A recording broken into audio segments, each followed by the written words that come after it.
বর্তমানে পরিস্থিতি এতটাই খারাপ হয়েছে, দর্শককে দর্শক বলা যাবে না, ঋণ খেলাপিকে ঋণ খেলাপি বলা যাবে না, চুরকে চুর বলা যাবে না। নিজের দলের লোক দোষ করে আর সেই দোষ চাপায় বিরোধী দলের উপর। দেখুন আপনারা, শুনুন। খেলাপিদের এই সংসদে দাঁড়িয়ে বলতে হচ্ছে বাংলাদেশে টোটাল মন্দরিনের পরিমাণ 6,44,000 কোটি টাকা।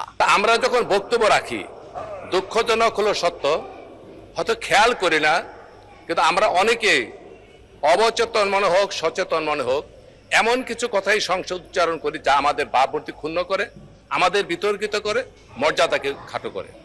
আজকের বক্তব্য চলাকালীন মাননীয় সংসদ সদস্য জিনায়দ চায়ের আবু তাহের উনি এক জায়গায় বলেছেন দাঁড়িয়ে যে ঋণ খেলাপিদের এই সংসদে দাঁড়িয়ে কথা বলতে।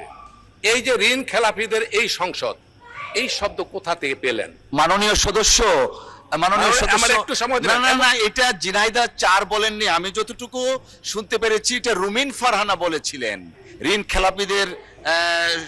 খেলাপিদের এই সংসদে দাঁড়িয়ে বলতে জিনাইদা চার না, আপনি বোধহয় ভুল করছেন, রুমিন ফারহানা বলেছিলেন। কিন্তু কথাটা সকলের, যেই বলুক এই কথাটার প্রেক্ষিতে বলছি।